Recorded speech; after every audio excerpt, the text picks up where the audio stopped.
প্রিয় দর্শক, সকলের জন্যই দোয়া রইল। আল্লাহ তাআলা আমাদের সকলকেই ভালো রাখুন, আমার দেশকে, দেশের মানুষকে ভালো রাখুন। আজকে 2-3 দিন পরে আপনাদের সামনে হাজির হয়েছি। এর আগে আপনারা দেখেছেন যে আমি 3টা ভিডিও দিয়েছি যে সড়কে আসলে কি করা দরকার, সেই বিষয়ে আমি কথা বলেছি।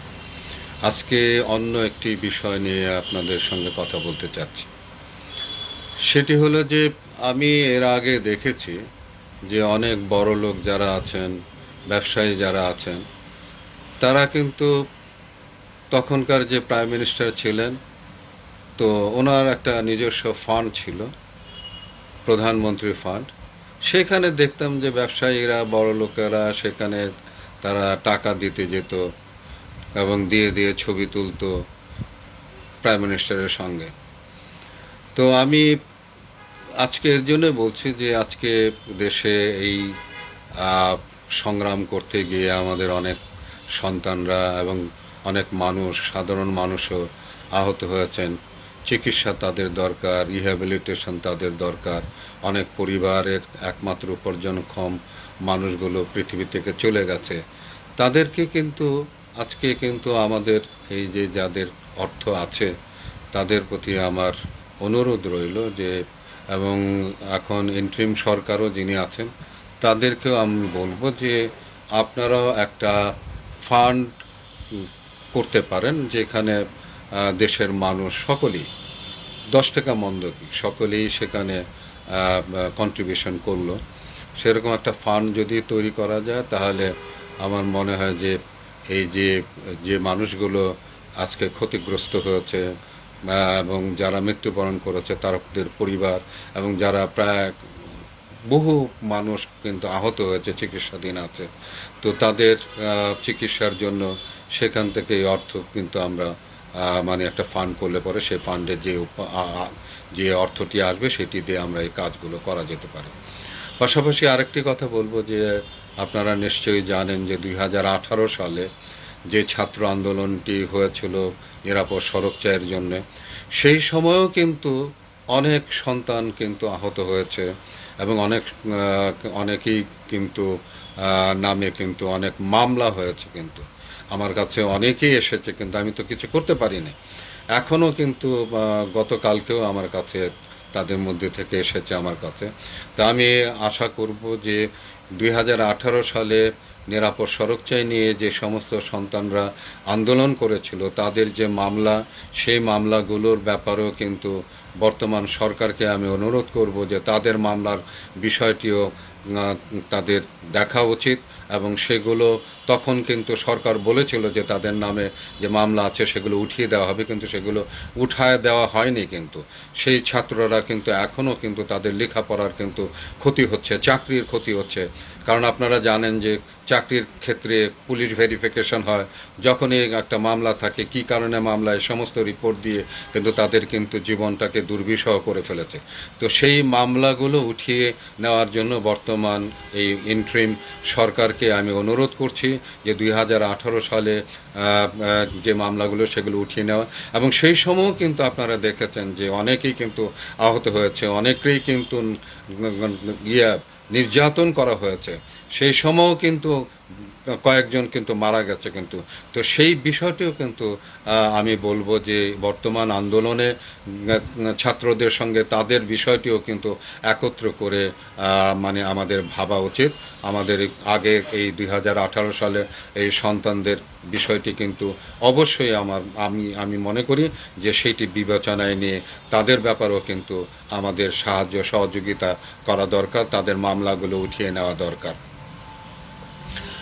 পাশাপাশি আমি বলতে চাই যে আমাদের যে এই পরিবহন সেক্টরে যারা আপনার মাফিয়া অবস্থায় ছিল এবং তারা কিন্তু এখনো কিন্তু দিব্যি কিন্তু আছে, রয়ে গেছে। কিন্তু যারা দানব হয়ে উঠেছিল, তো তাদেরও কিন্তু আমি বলবো যে তাদেরকে অ্যারেস্ট করা হোক, তাদেরও ধন সম্পদের হিসাব নেওয়া হোক, তাদেরকেও বিচারের আওতায় আনা হোক। এবং এইটাই কিন্তু সময়, পরবর্তী সময় যদি মানে কিন্তু সেই কাজগুলো করা যাবে না। এবং আপনারা জানেন যে আনিসুল হক সাহেব আপনার গিয়ে ট্রাক স্ট্যান্ডটা পরিষ্কার করেছিল, কিন্তু পরবর্তী সময় কিন্তু আবারও কিন্তু সেই ট্রাক স্ট্যান্ড কিন্তু মানে ওই ট্রাক দিয়ে কিন্তু অনেকগুলো রাস্তা কিন্তু এখনো পর্যন্ত বন্ধ আছে কিন্তু। তো সেই বন্ধ রাস্তাগুলো এই সময় যদি না খোলা যায় তাহলে কিন্তু পরবর্তী সময় আর কিন্তু খোলা যাবে না। কিন্তু প্রত্যেকটা জিনিসেরই কিন্তু একটা টাইম থাকে, ওই টাইমের মধ্যেই কিন্তু সেই অ্যাকশনগুলো নিতে হয়। তো আমি বলবো যে সেই অ্যাকশনের সময় এসেছে এবং সড়কের মধ্যে এখনও কিন্তু আপনার গিয়ে অনিয়ম চলছে কিন্তু। তো সেই অনিয়মগুলো আসলে দূর করা আমাদের অত্যন্ত একটা পাশাপাশি আমি একটা জিনিস দেখলাম, ফেসবুকে দেখলাম, তারা বলছে যে এনার গাড়ি কমে গেছে, হানিফের গাড়ি বেড়ে গেছে। তো এই জিনিস আমি কিন্তু সবসময় দেখে আসছি। এরা কিন্তু সব এক রসুনের কিন্তু মানে গোড়া কিন্তু এরা এক মানে এমনও দেখেছি যে আপনার গিয়ে বিএনপির গাড়ি আওয়ামী লীগের ছায়াতলে চলতে, আবার আওয়ামী লীগের গাড়ি বিএনপির ছায়াতলে চলতে, এরা কিন্তু সব এইগুলি কিন্তু মানে আমাদেরকে চিহ্নিত করতে হবে। এবং এই যে দেশটা স্বাধীনের পর কিন্তু এই এক ধরনের গ্রুপই কিন্তু এইখানে কিন্তু রাজত্ব করেছে এবং আপনার নেতৃত্ব দিয়েছে। নেতৃত্ব মানে কি, নিজেদের স্বার্থ মানে সবসময় এখানে চরিতার্থ করেছে। মানুষের প্রতি, দেশের প্রতি, দেশের জনগণের প্রতি কখনোই তারা কিন্তু কোনো রকমের চিন্তা কিন্তু করে না। তো এরকম ভাবে এই বিষয়গুলো আমাদেরকে অবশ্যই এই সময়ের মধ্যেই কিন্তু অ্যাড্রেস করতে হবে, কারণ পরবর্তী সময় এগুলো কিন্তু এই অনিয়মগুলো কিন্তু পরবর্তী সময় এগুলো দূর করা অনেক কঠিন হয়ে যাবে। তো আমি বলবো যে আপনারাও দাবি তুলেন। প্রিয় দর্শক যারা এই মানে আমার এই ভিডিও যারা দেখছেন তাদের কাছেও আমি অনুরোধ করছি যে আপনারা এই দাবিগুলো তোলেন এবং এই যে ভিডিওটা যেন আমাদের যারা এই সংগ্রামের সঙ্গে বৈষম্য বিরোধী ছাত্ররা যারা আছেন তাদের কাছে তুলে ধরা, এবং এই যে বর্তমান যে ইন্ট্রিম সরকার যারা হয়েছে তাদের কাছে জিনিসটা পৌঁছে দেওয়া। কারণ হলো গিয়ে যে এখন যদি এগুলো আমরা এই অনিয়মগুলো যদি আমরা দূর না করতে পারি তাহলে কিন্তু আমাদের কিন্তু যে লাউ সেই কদুই কিন্তু হয়ে যাবে। আমরা কিন্তু পরবর্তী সময় কিন্তু এগুলো করতে পারবো না কিন্তু। তো আমি আশা করব যে আমাদের যে 2018 সালের ছাত্রদের প্রতি যে লাঞ্ছনা, যে মামলা মোকদ্দমা, সেইগুলোর বিষয়গুলো বর্তমান সরকার সেগুলো দেখবেন এবং তাদের মামলাগুলো উঠিয়ে নেওয়ার জন্য তারা অবশ্যই সচেষ্ট হবেন। তো যাই হোক, আমি আবারও আপনাদের সামনে আসব, আমাদের যে সমস্ত প্রবলেমগুলো আছে আমরা সেগুলো তুলে ধরব যাতে সেগুলো সমাধান করা যেতে পারে। আপনারা ভালো থাকুন, ইনশাআল্লাহ আবারও আপনাদের সঙ্গে দেখা হবে অন্য কোনো ভিডিও নিয়ে।